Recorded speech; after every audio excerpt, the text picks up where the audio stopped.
Hey y'all, it's Ashley sharing the good news and I'm back with another video.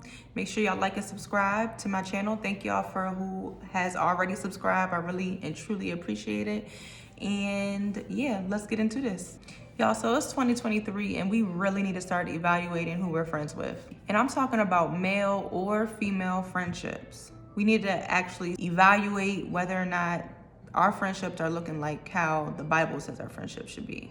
Countless times I've heard, life coaches and people who, motivational speakers, things like that, who always say, show me your friends and I'll show you your future. I know y'all heard that before. And take a moment to think about what fruit comes from spending time with your friends. Does it look more like the fruits of the spirit or does it look like acts of the flesh? Are your friendships building you up or tearing you down? Are they encouraging you? Are they saying things like, I'm proud of you. I love you. I want the best for you. I'm supporting you. Are they supportive? Not everything is going to be like, oh, plain cut. Like, oh, they're not supportive. They never support nothing. Maybe, sometimes it's not like that they're hating on you or whatever. They just really feel like, okay, that's not something I feel like you should be doing, or, that's not really a good fit for you. And some, we need those real friends as well. But you have to know the difference. Have discernment of when they're being a hater and when they're just being real with you and know your ins and outs and like, hey, I don't think that's a good fit. And also, it's also like the way that they come off when they say it, But again, use discernment, but your friends should definitely be supportive, encouraging, loving, because 1 Thessalonians 5:11 says that we need to be encouraging each other, or another version says that we need to build each other up. We should be edifying one another. Now, there's plenty of warnings in the Bible about bad friendships, okay? 1 Corinthians 15:33 says, do not be misled. Bad company corrupts good character. I think now that I'm older, I finally realize it and understand like what, my parents used to be talking about, just what I've heard over the years. I used to ignore it. I used to be like, I don't care what you think. But I'm realizing now that it really does have an impact and it has an effect on me. And I totally understand it now. Proverbs 16:28 talks about a perverse person stirs up conflict. So do you have someone who's always talking about drama, starting drama? Look, if you have that person in your life as a friend, then you need to get away from them. Proverbs 22:24-25 says, do not make friends with a hot-tempered person. Do not associate with one easily angered, or you may learn their ways and get yourself ensnared.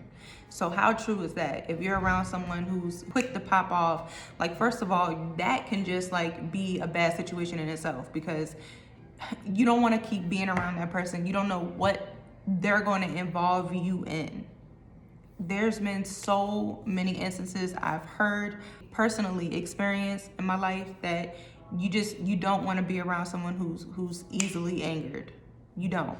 Trust me, it's not going to be good for anyone involved. And who you have speaking into your life, just who you're around, who your friends are, that can even impact your faith.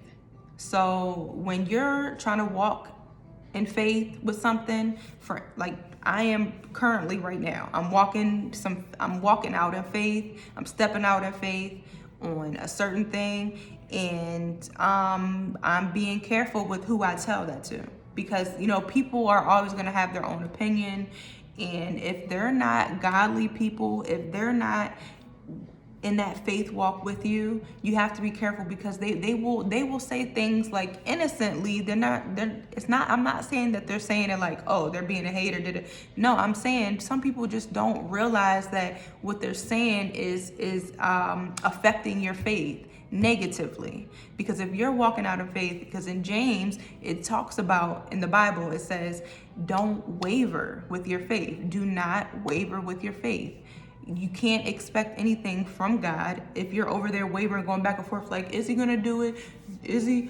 But this, that. No, he is gonna do it. If he said in his word, that's a promise, just like my promises video, go check it out.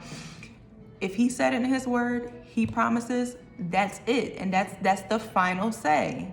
We have to stop wavering back with our faith. And I'm talking to myself as well during this. And that's why, like I said, you have to be careful who you're around, who you tell different things to, and who you allow speaking into your life, because you got to stay focused. You got to have that tunnel vision on what it is that you're praying for, what it is that you're in faith for, that you're hoping for, to happen. Because, and you have to speak it as though it already is. Hebrews 11 is such a great just chapter in general that talks about faith. It's so good. I've been constantly reading that lately because, like I said, I'm walking something out in faith. And like I said, I have to be careful. I have said it to different people, and like I've gotten so many different responses with what I'm believing for that it's like, you know what? I cannot allow people to speak into my life. I can't allow them to change how I'm feeling and what I know to be true, especially when they're not believers. No, because if they're believers, they're going to walk in faith with you. Matter of fact, I have a friend right now who's walking something out in faith. She heard from God to move, and she made that move. Because when God says go, you go. And sometimes you got to roll solo dolo for a while. Like, I told y'all in another video that's how I'm feeling right now. I feel like I'm in the wilderness season. I'm walking things out by myself. I'm in solitude with God. Like, I'm just trying to build my courage up, build my faith up. And sometimes God even wants to change some things in your heart before he brings you around a certain crowd, or brings you around a certain person or people or children or whatever it is, situation. So, you have to trust God. And I've had to let go of plenty of friends. And I don't love them any less. I love them. But sometimes you have to separate them and love them from a distance, because you can't have them influencing you during your faith walk. Serious. I'm so serious. And especially if they're not on that same path with you, sometimes you gotta separate yourself. It just is what it is.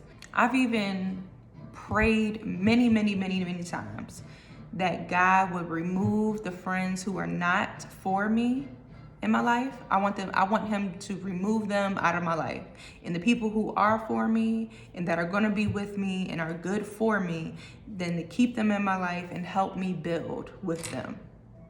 Keep us growing together and show me what it is that I need to change in my life, or in my heart, in the way that I think, to be a better friend. Because like I said, your friends should be encouraging you, supporting you. Yes, they can be real with you, but they still need to support you and say, hey, I don't necessarily agree with what you're saying, but I'm here for you, and I pray that everything works out, and I love you. Just know that.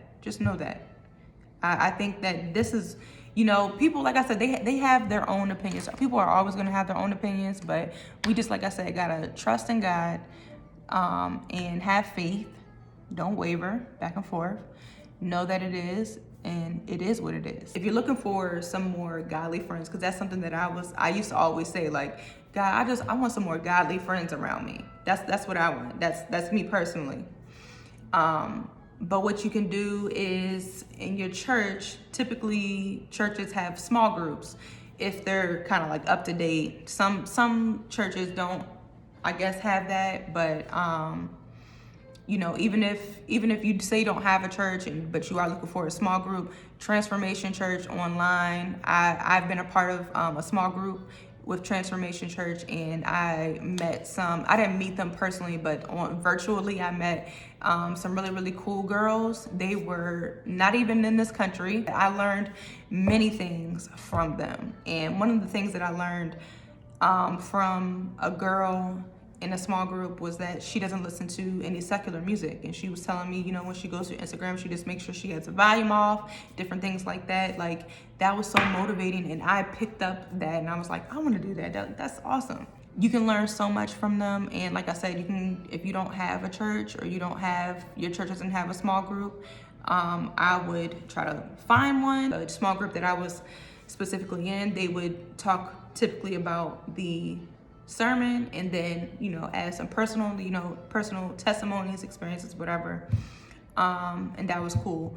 But this small group that I'm in now with this local church, they have like their own criteria and like own teaching going on, and just like a space for us to be able to share and pray and support each other, and I love that. So you know, not every single small group is the same, but I would definitely highly recommend joining a small group and getting connected like that. And especially if you can have somewhere local so that you would be able to meet up with them and then like really truly lean on them, because some people meet in person. Mine is still in a virtual setting because I have a daughter, so it's not that easy for me to be like, okay, every Thursday I'm gonna be able to just go.